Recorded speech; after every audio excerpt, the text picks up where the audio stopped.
This principle states that if the final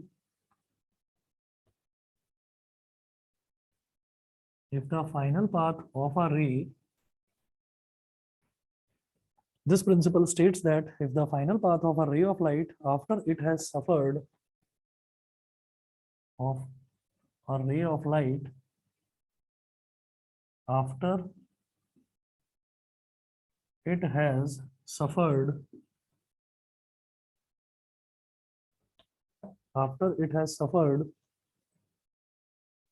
several reflections and refractions,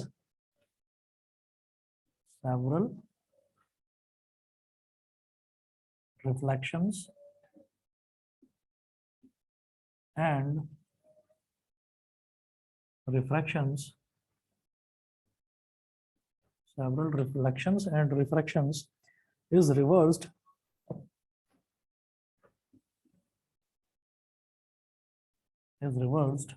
comma, it retraces its path exactly. It retraces its path exactly. एक diagram बनाएंगे इसमें।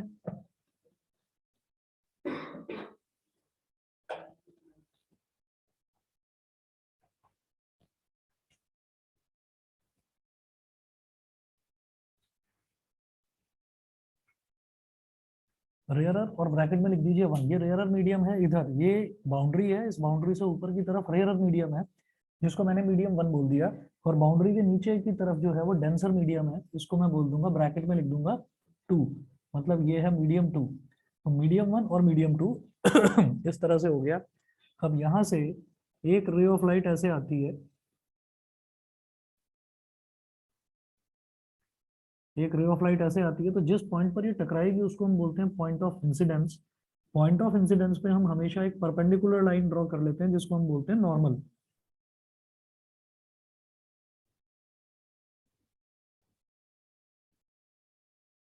ये draw कर लिया, और हम ये जानते हैं कि रेयरर से डेंसर मीडियम में जब लाइट रे एंटर करती है तो it bends towards the normal, तो ये नॉर्मल की तरफ थोड़ा सा ऐसे बेंड हो जाएगी।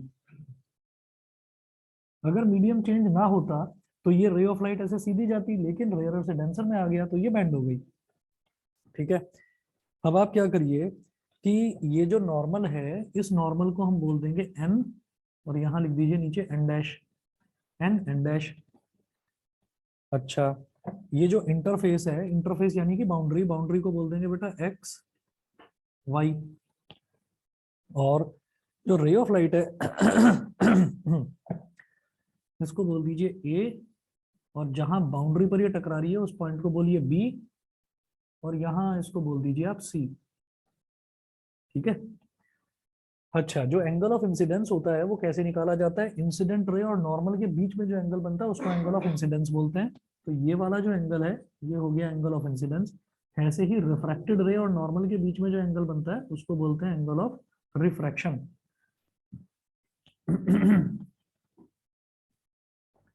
ये इतना करने के बाद में फिर आप क्या करें, नोट करिएगा, as shown in figure consider a ray of light A B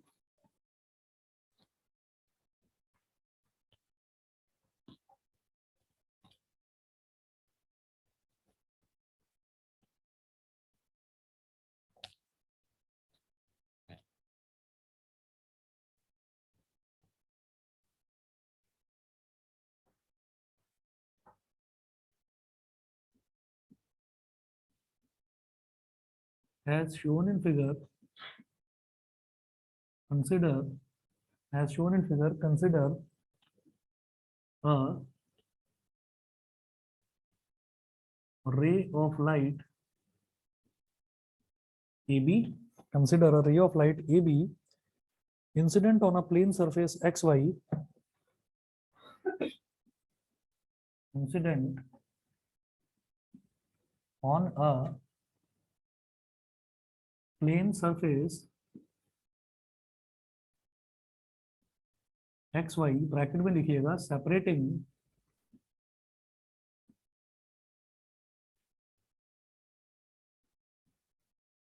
the two media 1 and 2 1 and 2 let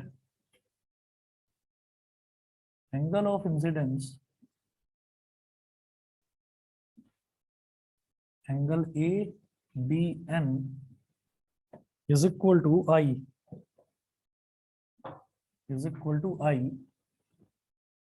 and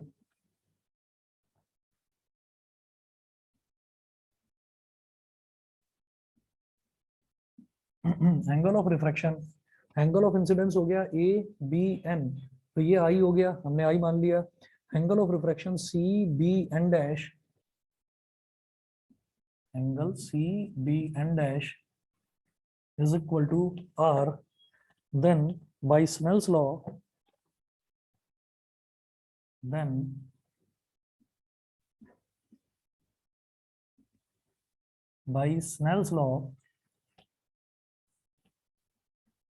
sin I upon sine R क्या होता है, sine of angle of incidence upon sine of angle of refraction is equal to 1μ2। कहां से कहां light आ रही है बस ये देखना है, तो लाइट कहां से आई, मीडियम 1 से होती हुई मीडियम 2 में एंटर कर रही है, तो 1μ2 इसको बोल देंगे इक्वेशन नंबर 1। उसके बाद हम ये करते हैं कि जैसे ये रे ऑफ लाइट है, ए से यहाँ से रे ऑफ लाइट आई, इस पॉइंट पर टकराई, फिर ये रिफ्रैक्ट हो गई, फिर मैं क्या करता हूँ कि मुझे ना इसका पाथ रिट्रेस करना है। तो एग्जैक्टली अगर पाथ रिट्रेस करना होता है तो हम क्या करेंगे कि हम यहाँ पर ना एक प्लेन मिरर लगा देंगे इस पॉइंट पर। आप क्या करिए कि एक प्लेन मिरर लगा दो ऐसे,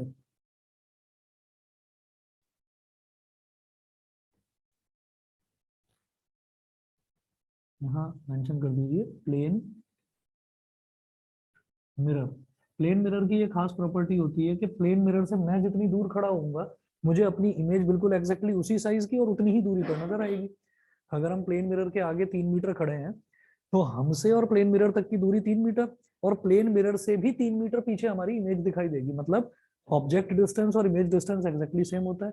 ठीक है, तो इस वजह से मैं ये चाहता हूँ कि जिस रास्ते ये रे ऑफ लाइट आई है ये एग्जैक्टली उसी रास्ते वापस लौट जाए, तभी तो हम कहेंगे कि इसने अपना पाथ रिट्रेस करा।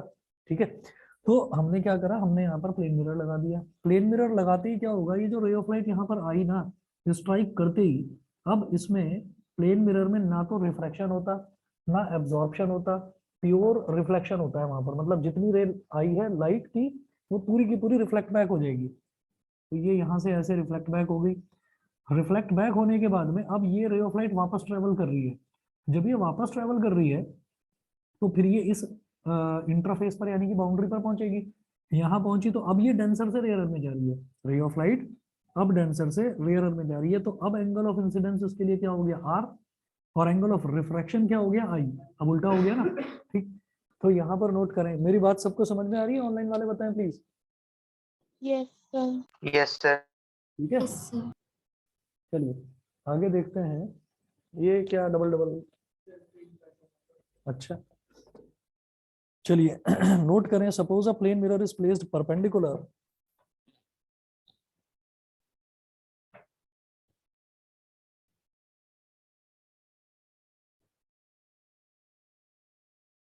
suppose a plane mirror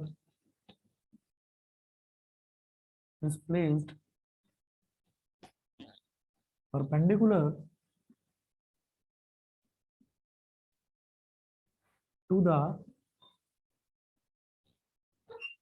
refracted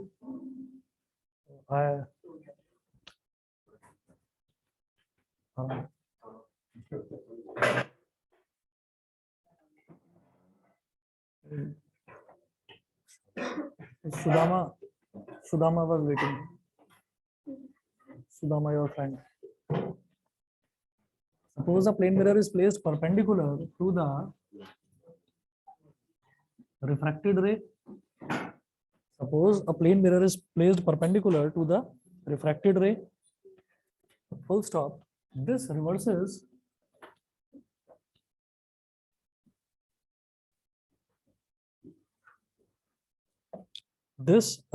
the beam along its own path. this reverses the beam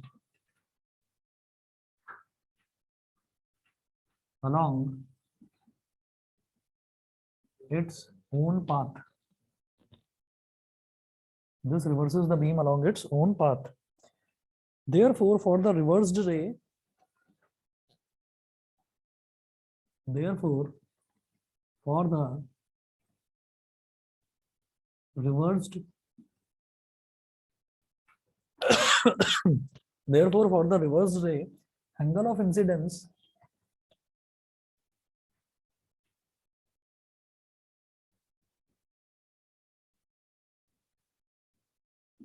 reverse ray के लिए एंगल ऑफ इंसिडेंस ये हो जाएगा C B N dash, angle C B N dash is equal to R angle of refraction, angle A B N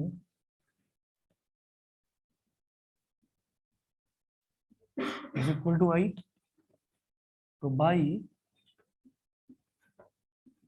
Snell's law,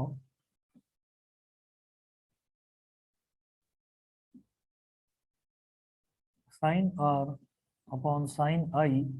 अब आप ये देखिए, अब हम कहां से कहां जा रहे हैं, मीडियम 2 से मीडियम 1 में जा रहे हैं। तो जैसे 1 से 2 में गए थे तो लिखा था 1 म्यू 2, अब 2 से 1 में जा रहे हैं तो इसको लिखेंगे 2 म्यू 1, इसको बोल दिया इक्वेशन नंबर 2। और अब क्या करिए, इक्वेशन नंबर 1 और इक्वेशन नंबर 2 दोनों को मल्टीप्लाई कर दीजिए। मल्टीप्लाई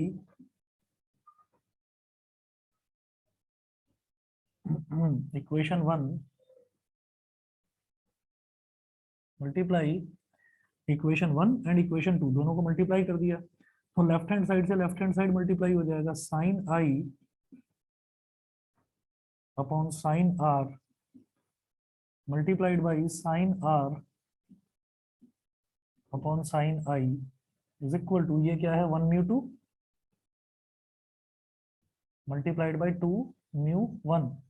साइन आई से साइन आई कट गया, साइन आर से साइन आर कट गया, इधर क्या बचा 1 is equal to 1 mu 2 multiplied by 2 mu 1।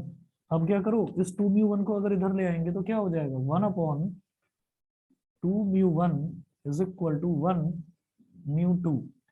यही होता है principle of reversibility of light, कि अगर हम एक मीडियम से दूसरे मीडियम में जाते हैं, उसका हमें कुछ रिफ्रैक्टिव इंडेक्स दे रखा है। अगर हमसे उल्टा पूछा जाए कि अगर दूसरे मीडियम से पहले मीडियम में आना है, उसका रिफ्रैक्टिव इंडेक्स बताओ, तो वो उसका पहले वाले का रेसिप्रोकल होता है। ठीक, नोट करें, this is called principal of reversibility of light. Principal of reversibility of light.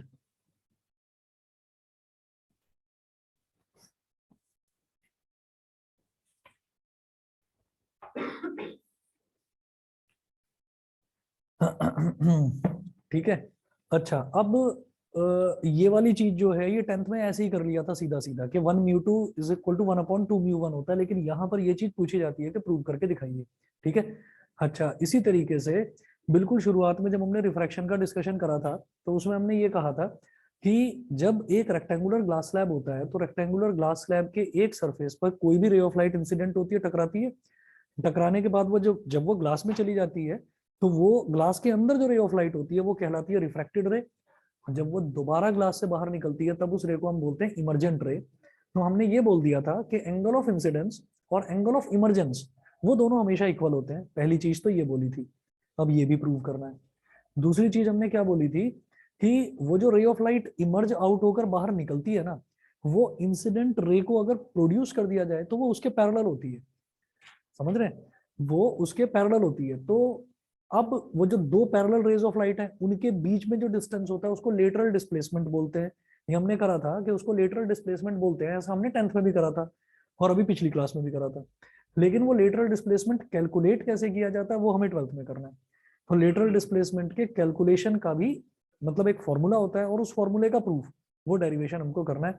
तो पहले हम करेंगे कि एंगल ऑफ इंसिडेंस और एंगल ऑफ इमरजेंस रिफ्रैक्शन में रिफ्लेक्शन में एंगल ऑफ इंसिडेंस और एंगल ऑफ रिफ्लेक्शन ये दोनों बराबर होते हैं, और रिफ्रैक्शन में एंगल ऑफ इंसिडेंस और एंगल ऑफ इमरजेंस बराबर होते हैं, ये चीज प्रूव करेंगे।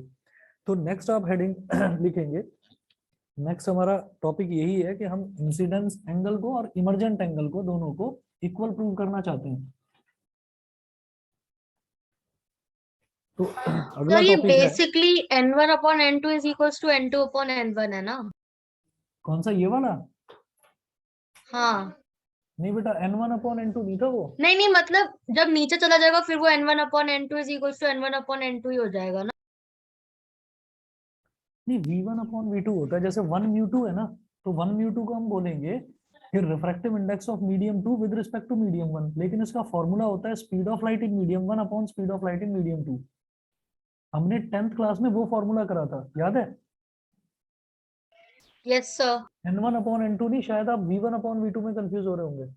नहीं, सर एक वो भी तो होता है ना, सुनिए रिफ्रैक्टिव सुनिए इंडेक्स ऑफ सुनिए, मीडियम सुनो 1 सुनो, अपॉन मीडियम 2। अरे सुनो सुनो सुनो, वो जो था, अब मैं वो चीज आपको बताता हूँ कि करेक्ट इसका जो नोटेशन है वो म्यू होता है, लेकिन 10th क्लास में एन नहीं, उसको ईटा पढ़ाया जाता है। ऐसे एन को थोड़ा सा नीचे खींच दिया जाए, ठीक है? तो यही वाला बोल रहे हो? हाँ।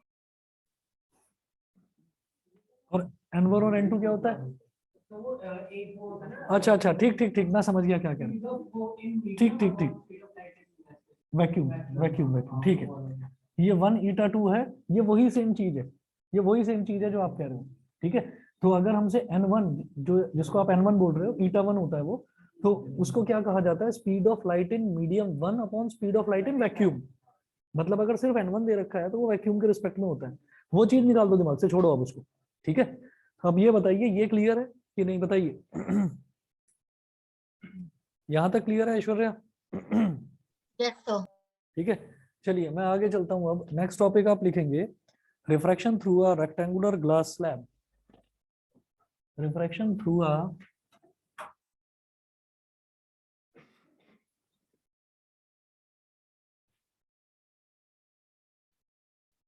रेक्टेंगुलर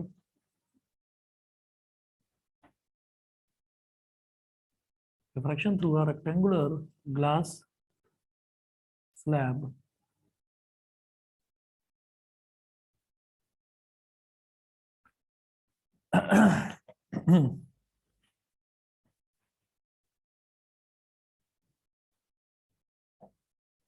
और यहां लिख देना, ब्रैकेट में लिख लेना, proof of angle of incidence is equal to angle of emergence।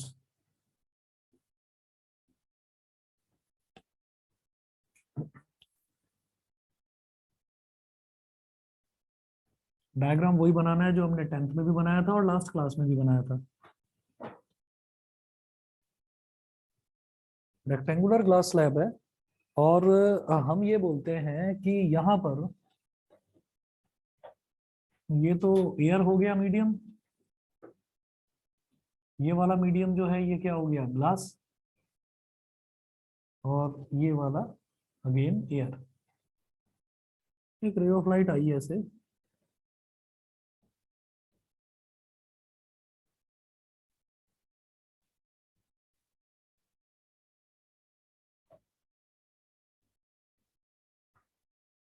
Normal बनाया तो थोड़ा ये नॉर्मल की तरफ बेंड हो गई।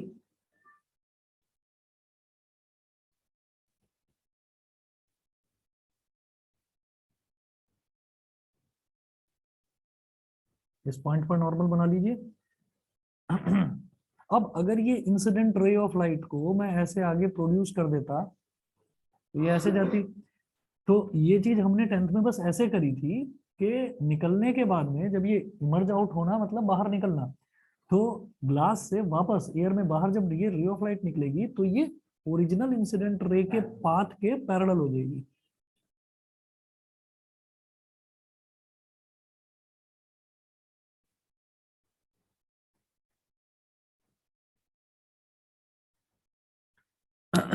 अब नेमिंग कर दीजिए इसकी, आप लिखेंगे ABCD। यहां से शुरुआत हुई रे ऑफ लाइट की A, यहाँ पर B, इस पॉइंट पर बोल दीजिए सी और इस पॉइंट पर बोल दीजिए D, A B C D. उसके बाद ये वाला जो एंगल है इसको बोल दीजिए I1। ये वाला जो एंगल है रिफ्रैक्शन वाला एंगल है इसको बोल दीजिए R1। R1 या ऑनलाइन वालों को दिखाई दे रहा है R1 लिखा है मैंने यहाँ पर, नहीं दिख रहा है तो अलग। R1 लिखा है सर। हाँ मैं बेटा इधर लिख रहा हूँ R1, ये R1 है और जो ये वाला एंगल है इसको आप बोलिए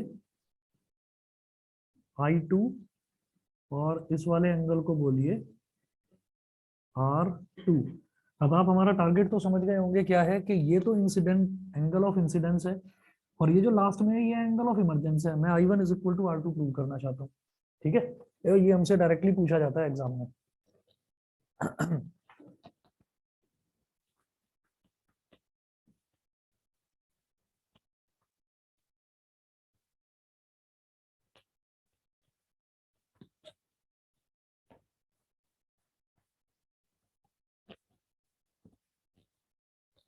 चलिए अब नोट करेंगे, consider a rectangular glass slab.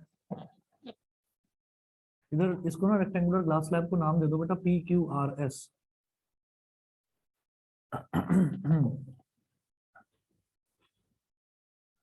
Consider a rectangular glass slab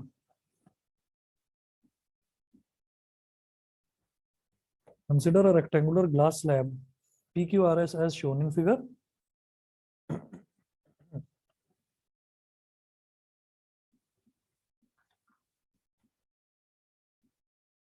as shown in figure।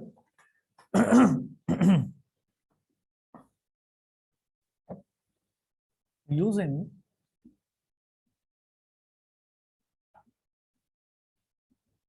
Snell's law of refraction,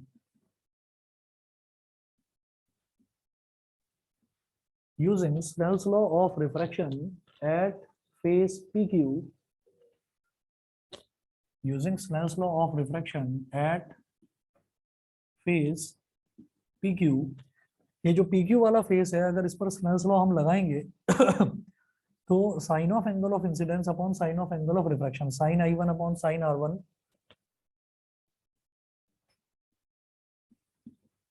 sign I1 upon sine R1। Ray of light कहां से कहां एंटर कर रही है, एयर से ग्लास में, तो क्या लिखेंगे A म्यू G। जैसे 1 मीडियम से 2 मीडियम में रे ऑफ लाइट एंटर करती थी तो 1 म्यू 2, अब एयर से ग्लास में एंटर कर रही है तो A म्यू G ऐसे लिख देंगे। तो A mu G equation number 1। उसके बाद लिखें for refraction at face SR, और रिफ्रैक्शन एट फेस SR, ये जो SR वाला फेस है अगर यहाँ पर रिफ्रैक्शन देखा जाए तो अब आप ये देखिए इस वाले फेस की अगर बात करें यानी कि इस बाउंड्री की बात करें तो यहाँ पर ये वाली जो हमारी रे ऑफ लाइट है ये इंसिडेंट रे हो गई और ये जो बाहर निकल रही है ये एक तरह से रिफ्लेक्टेड रे हो गई। तो हम ग्लास से एयर में जा रहे हैं, ग्लास से एयर में जा रहे हैं और एंगल ऑफ इंसिडेंस I2 हो गया, एंगल ऑफ रिफ्रैक्शन R2 हो गया sign I2 upon sine R2। अब हम कहां से, ग्लास से एयर में जा रहे हैं तो G mu A, G mu A equation number 2।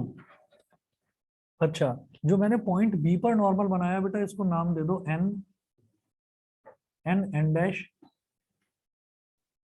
N dash, और ये जो मैंने पॉइंट सी पर नॉर्मल बनाया है इसको नाम दे दो M, M dash, N dash and M dash, ये दे दीजिए। यहाँ कहिएगा since N dash is parallel to M dash because both are normals to two parallel faces PQ and SR. n dash PQ पर परपेंडिकुलर है यानी कि normal है, m dash SR पर नॉर्मल है यानी कि परपेंडिकुलर है। तो दो पैरेलल फेसेस पर अगर दो परपेंडिकुलर्स हैं तो वो आपस में भी पैरेलल होते हैं। दैट्स व्हाई मैंने लिख दिया n dash is parallel to m dash. ठीक है, अब आप ये देखिएगा कि ये जो R1 है ये इस I2 के इक्वल हो गया, R1 is equal to I2, therefore R1 is equal to I2। Reason में लिख देना alternate interior angles, alternate interior angles। इसको लिख दीजिए equation number 3, R1 is equal to I2 को।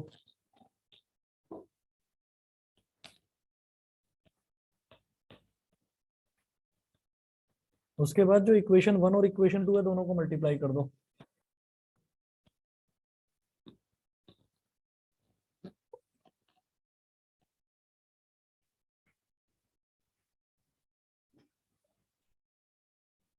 Multiply equation 1 and equation 2। Equation 1 और 2 को मल्टीप्लाई कर दिया तो लेफ्ट हैंड साइड में मल्टीप्लाई हो जाएगी, राइट हैंड साइड में मल्टीप्लाई हो जाएगी। तो sine I1 upon sine R1 multiplied by sine I2 upon sine R2 is equal to a mu g multiplied by g mu a। ठीक है, R1 I2 के इक्वल है, R1 I2 के equal है, तो यहाँ R1 की जगह I2 लिख दो। Sine I1 upon sine I2 multiplied by sine I2 upon sine R2 is equal to a mu g into g mu a। ये साइन I2 से साइन I2 कट गया, रीजन में लिख देना फ्रॉम थर्ड। मैंने third equation से R1 is equal to I2 यहाँ पर मेंशन कर दिया, ये कट गया। अगला लिखेंगे sine I1 upon sine R2 is equal to a mu g multiplied by ये जो g म्यू a है इसको लिखो 1 अपॉन a म्यू g। ठीक है, हम जानते हैं ना कि a म्यू g का रेसिप्रोकल होगा, यहाँ लिख देना by principal of reversibility of light.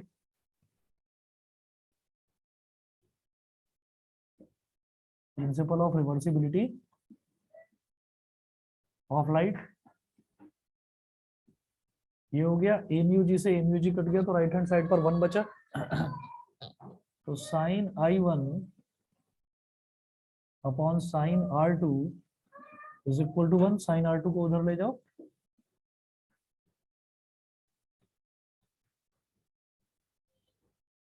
तो sine I1 is equal to sine R2, दोनों तरफ साइन है, it implies that I1 is equal to R2। It implies that I1 is equal to R2। बताइए जी, यहाँ तक क्लियर है सभी को? ठीक है, तो ये हमारा एंगल ऑफ इंसिडेंस और एंगल ऑफ इमरजेंस इक्वल हो गया। ठीक है, ये करने के बाद मैं वो वाला पोर्शन मिटा रहा हूँ, कुछ नोट करना है इधर, कुछ करना है नोट बताइए। मैं मिटा रहा हूँ इधर।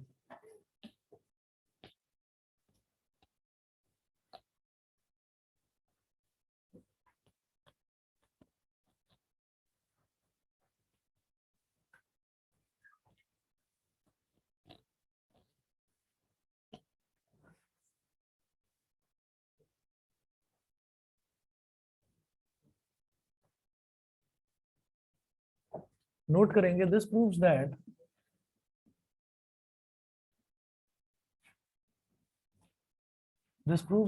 angle of incidence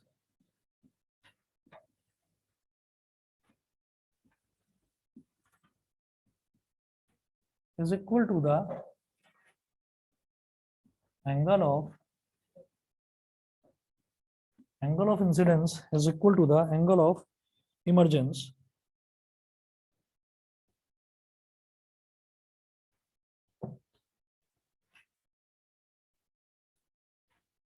और ये जो डिस्टेंस है इसको लिख लो lateral displacement.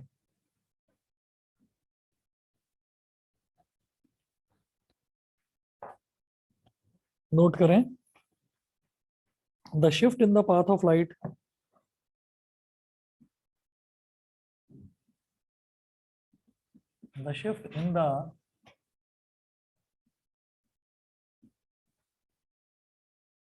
the shift in the path of light on emerging from a refracting medium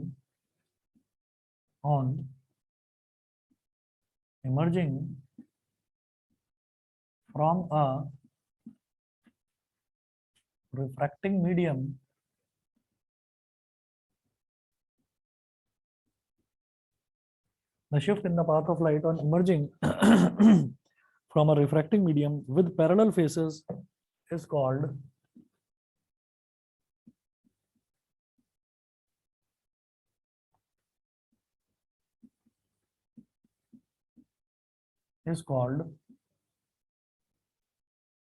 lateral shift or lateral displacement.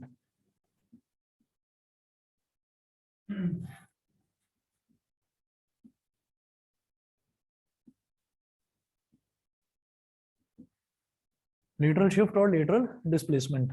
ठीक है, ये करने के बाद में फिर आपसे ये भी पूछा जाता है कि लेटरल डिस्प्लेसमेंट जो है वो कैलकुलेट कैसे करा जाता है। यहां तक सभी को क्लियर है? ठीक, नेक्स्ट टॉपिक लिखेंगे expression for lateral displacement. Expression for lateral displacement, मुझे यही डायग्राम दोबारा बनाना होगा।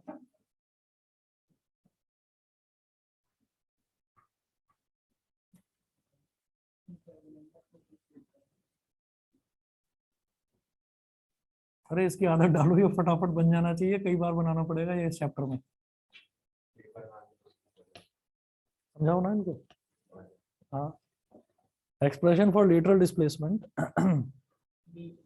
इसमें मैं वापस, हाँ जी, इसके बाद पता नहीं,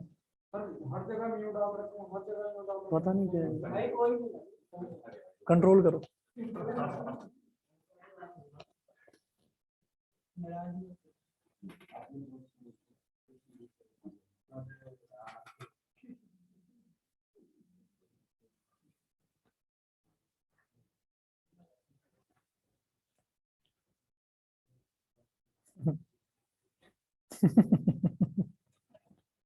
कौन थे ये टीचर जिन्होंने ये नाम रख दिया? अब जाके बता देना सर, अब तो मेरे बाल भी आ गए हैं, अब तो बताओ। क्या जो प्रैक्टिकल लेने आए थे क्या? अच्छा स्पोर्ट्स के, ओके स्पोर्ट्स।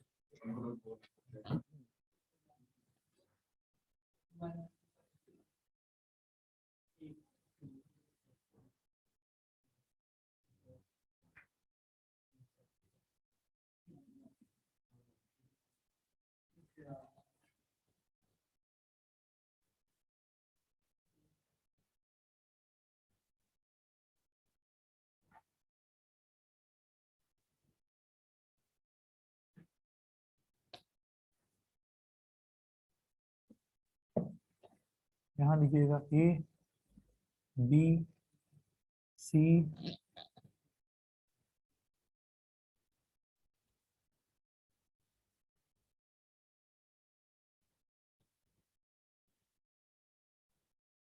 और डी, ABCD हो गया।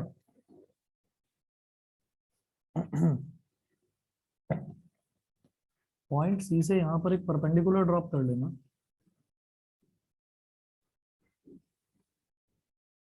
और इस पॉइंट को बोल दो ई, ABCD ई। और ये वाली जो नॉर्मल है, इस नॉर्मल को थोड़ा लंबा ड्रॉ कर लो। तो जब यहाँ पर ये परपेंडिकुलर है तो इस फेस पर भी परपेंडिकुलर होगा। यहाँ इस पॉइंट को बोल दीजिए एफ।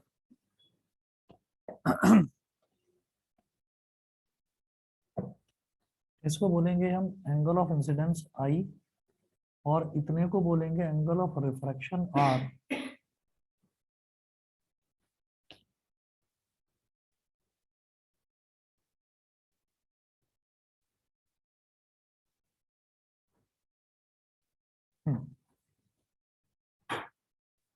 ये वाला एंगल कितना हो गया, आई माइनस आर, समझ रहे हैं कि नहीं। आप ये सोचो कि ये वाली जो डॉटेड लाइन है ये एक स्ट्रेट लाइन है, ये एक स्ट्रेट लाइन है, तो इन दो स्ट्रेट लाइंस के बीच में यहाँ पर एंगल आई है, तो यही स्ट्रेट लाइन आगे एक्सटेंड हो रही है और यही स्ट्रेट लाइन इधर एक्सटेंड हो रही है, तो ये टोटल एंगल ये भी तो आई होना चाहिए भाई। ये वर्टिकली अपोजिट एंगल्स की बात कर रहा हूँ भाई, ये एंगल अगर पूरा का पूरा आई है तो ये टोटल एंगल भी आई होना चाहिए। तो जब ये आर है तो ये आई माइनस आर ही तो होगा, तभी तो जब दोनों को ऐड करेंगे तो आई बचेगा। ठीक है, चलिए तो ये आई माइनस आर हो गया। उसके बाद हम ये कहते हैं कि ये जो सीई है, ये जो मैंने परपेंडिकुलर ड्रॉप कर रहा है, इसको एक्स बोल दीजिए, एक्स। और ये एक्स ही मुझे कैलकुलेट करना है। एक्स क्या है, लेटरल डिस्प्लेसमेंट। दो पैरेलल रेज ऑफ लाइट के बीच में, जिनमें से एक है इंसिडेंट रे प्रोड्यूस्ड और एक है इमर्जेंट रे, इन दोनों के बीच का जो परपेंडिकुलर डिस्टेंस है, इसी को लेटरल डिस्प्लेसमेंट बोलते हैं। तो मैं एक्स कैलकुलेट करना चाहता हूँ। डायग्राम सभी को क्लियर है कि नहीं, बता दीजिए भाई। अभिनव, ऐश्वर्या, कनिष्का, सचिका, कृष्णि, Yes, बताइए sir. सभी को क्लियर है। यस ठीक है, सर। Yes, sir. ठीक है। इसके बाद आप नोट करें, अच्छा इसको बोलो P Q R S, P Q R और एस। और ये जो रेक्टेंगुलर ग्लास स्लैब है, इसकी थिकनेस को बोल दीजिए small T.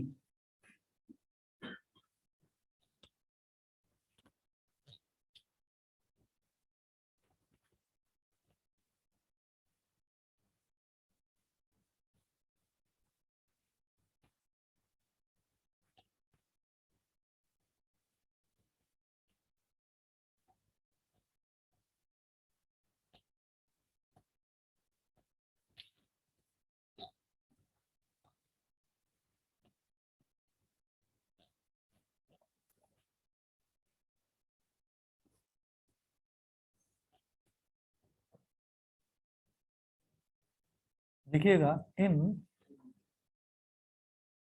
Right triangle BEC,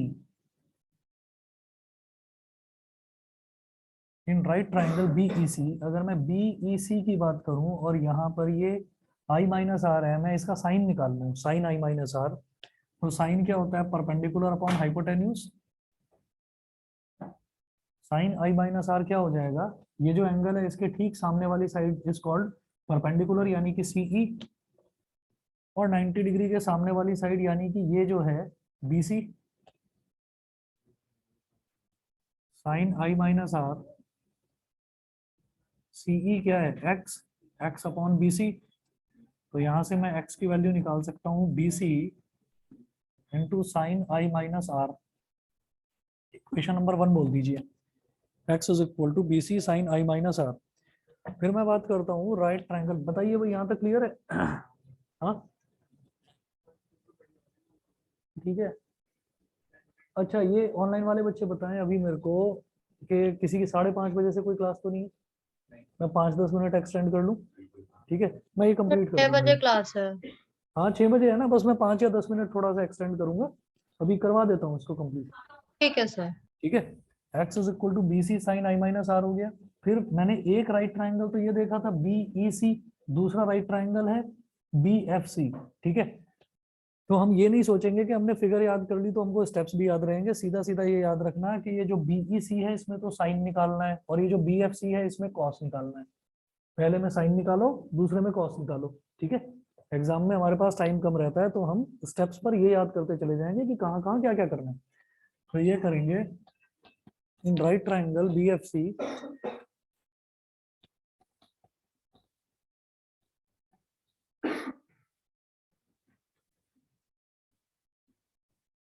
इन right triangle B F C, ये आर दे रखा है, इसका कॉस निकालेंगे अब। कॉस आर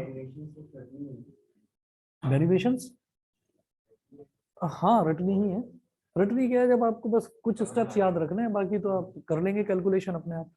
जैसे कॉस आर है, कॉस आर के सामने वाली साइड हो गई परपेंडिकुलर, जब परपेंडिकुलर तो लेना नहीं, बेस लेना है, तो बेस क्या हो जाएगा, ये बी एफ,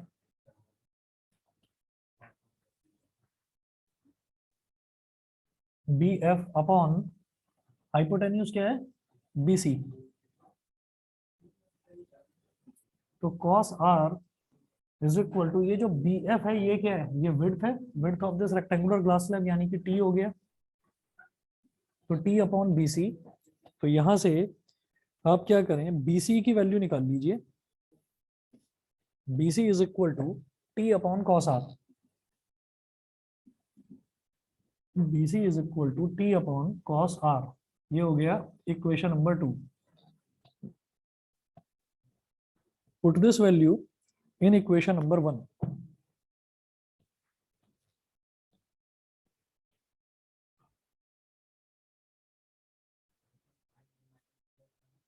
बता रहा हूँ, हाँ, put this value in equation 1। BC की वैल्यू इक्वेशन नंबर 1 में डाल दो। हमारा टारगेट क्या है, हम x निकालना चाहते हैं और हम ये चाहते हैं कि जो ग्लास स्लैब के अंदर हो रहा है ना, ये रिफ्रैक्शन रिफ्रैक्शन जो भी हो रहा है, हमें इसकी जरूरत ना पड़े। हम ये चाहते हैं कि रेक्टेंगुलर ग्लास स्लैब की हमारे पास थिकनेस है T, ठीक है। तो एक तो T मुझे पता होगा, T तो हम मेजर कर लेंगे, ऐसी रेक्टेंगुलर ग्लास स्लैब की थिकनेस कितनी है वो हम मेजर कर लेंगे। दूसरा, जिस एंगल पर मैं इसको स्ट्राइक करवाऊंगा वो एंगल ऑफ इंसिडेंस मैं कैलकुलेट कर सकता हूँ, ठीक है। तो आई मैं कैलकुलेट कर सकता हूँ, टी मैं मेजर कर सकता हूँ, और कोई भी अगर मेरे को ग्लास स्लैब दे रखा होता है तो उसका रिफ्रैक्टिव इंडेक्स हमें गिवन होता है, ठीक है। तो ये तीन चीज अगर मुझे पता है तो क्या मैं लेटरल डिस्प्लेसमेंट बता सकता हूँ, वही करना है हमको, ठीक। तो आप ये देखिएगा कि ये BC की वैल्यू मैंने इक्वेशन 1 में डाली, तो x is equal to BC की जगह क्या लिख दिया, T upon cos r into sine I minus r। x is equal to T as it is, T upon cos r भी एज इट इज छोड़ो, साइन I माइनस r भाई sine A minus B का, चलो ठीक, sine I cos r minus cos I sine r। अब क्या करो, इस कॉस r को अंदर ले जाओ, x is equal to T sine I cos r upon cos r minus cos I sine r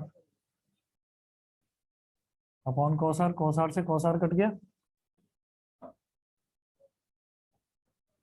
x is equal to T upon sine I minus cos I sine r upon cos r, ठीक है। ये करने के बाद में, यहां तक clear है, हाँ। ये करने के बाद में फिर आप लिखेंगे फ्रॉम स्नेल्स लॉ, नहीं कर सकते हैं पर जरूरत नहीं है। मैं क्या चाहता हूँ, मैं ये चाहता हूँ कि मैं ये जो एंगल ऑफ रिफ्रैक्शन है ना, मैं इसको यूज ही ना करूँ। मेरी ये कोशिश है कि मैं एंगल ऑफ रिफ्रैक्शन को यूज ही ना करूँ। क्यों? क्योंकि एंगल ऑफ रिफ्रैक्शन के लिए मुझको उसके अंदर का एंगल मेजर करना पड़ेगा, मैं उसके अंदर जाने नहीं चाहता। जो चीज फिजिकली बाहर से अवेलेबल है, हम उसकी हेल्प से लेटरल डिस्प्लेसमेंट बताना चाहते हैं। तो मैं आई टी की हेल्प से एक्स बताना चाहता हूँ। आई है और टी है, इसकी हेल्प से बता दूं। तो from Snell's law sine I upon sine R is equal to 1 mu A mu G, वो बोलने की बजाय सीधा सीधा म्यू बोल दो, सीधा इसको म्यू बोल दीजिए। यहां से मैं साइन आर की वैल्यू निकालूंगा, it implies that sine R क्या हो जाएगा, साइन आई अपॉन म्यू। म्यू हमारा ए म्यू जी ही है भाई, ए से हम ग्लास में, एयर से ग्लास में जा रहे हैं, तो उसको मैंने नॉर्मली ऐसे म्यू बोल दिया, ठीक। अच्छा, साइन आर ये आ गया, तो कॉस आर कैसे निकलेगा, which implies that cos R का फॉर्मूला क्या होता है, under root 1 minus sine square R, cos theta is equal to under root 1 minus sine square theta, ठीक है। तो ये हो गया under root 1 minus sine square R, क्या होगा, sine square I upon mu square, sine square I upon mu square. बताइए जी, यहां तक अगर सभी को क्लियर है, ऑनलाइन वाले बच्चे भी बता दें। Yes, sir. Yes sir. ठीक है, चलिए जी, यहां तक आपने नोट कर लिया। मेरे पास कॉस आर की वैल्यू आ गई, साइन आर की वैल्यू आ गई। फिर क्या करेंगे, hence x is equal to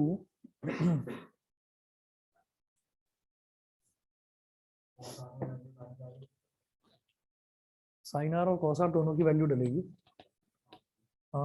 मैं इधर कर रहा हूँ, ये डायग्राम तो बना रहने दो।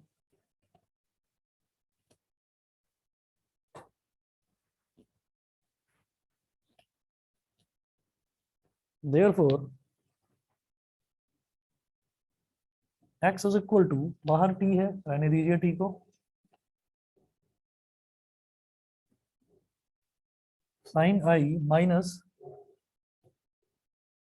Cos i as it is. अब ये जो साइन आर है ये हो जाएगा साइन आई अपॉन म्यू, तो साइन आई अपॉन म्यू लिखा जा सकता है ऐसे। भाई साइन आर को मैंने साइन आई अपॉन म्यू ऐसे लिख दिया, ठीक है। उसके बाद ये जो कॉस आर है इसकी वैल्यू अंडर रूट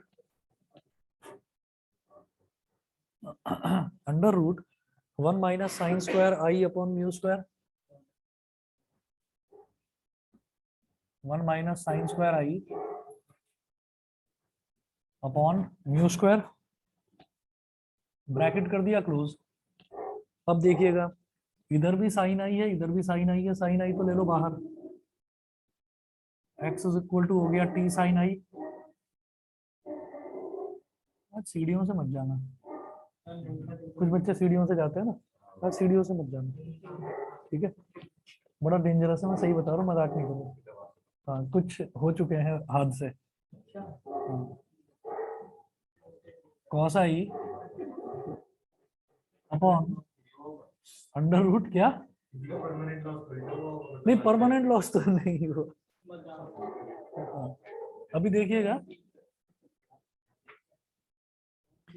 हाँ जी, ये करने के बाद में आप क्या करें, ये जो म्यू है मैं चाहता हूँ कि इस म्यू को भी मैं अंदर ले जाऊं। अरे इनकी ब्रीड्स के बारे में बड़ी जानकारी है, अभी फॉर्मूले पूछ लूं याद नहीं होंगे। कुछ फील आई, घर में भी ऐसे डायलॉग्स मिलते होंगे।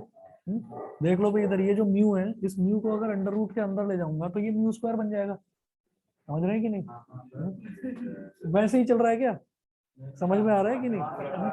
अच्छा, तो जब इसको अंदर ले जाएंगे म्यू स्क्वायर बन जाएगा, mu square into 1 mu square हो गया, minus mu square into sine square I upon mu square. यहाँ म्यू स्क्वायर से म्यू स्क्वायर कट गया, x is equal to t sine I और ब्रैकेट में 1 minus cos I upon under root mu square minus sine square I. तो अब आप देख लो कि लेटरल डिस्प्लेसमेंट निकालने के लिए मैंने thickness of the glass slab use करा, एंगल ऑफ इंसिडेंस यूज करा और म्यू यूज करा। इसके अलावा हमने refraction, angle of refraction use नहीं करा। तो अंदर कितना रिफ्रैक्शन हो रहा है, कितने इंटेंसिटी का हो रहा है, मुझे उससे कोई लेना देना नहीं है। मेरे पास एंगल ऑफ इंसिडेंस है जो मैं खुद मेजर कर सकता हूँ, जो इसकी थिकनेस है वो मैं मेजर कर सकता हूँ, और जो इसका रिफ्रैक्टिव इंडेक्स है वो गिवन होता है, ठीक है। तो लेटरल डिस्प्लेसमेंट का ये फॉर्मूला होता है, ठीक है। चलिए जी आज इतना ही करते हैं। अच्छा कल सभी बच्चे मैसेज चेक कर लेना, अभी बता रहा हूँ हो सकता है कि कल का मैं ऑफ रखूँ, ठीक है। तो मैसेज चेक कर लेना एक बार सभी बच्चे।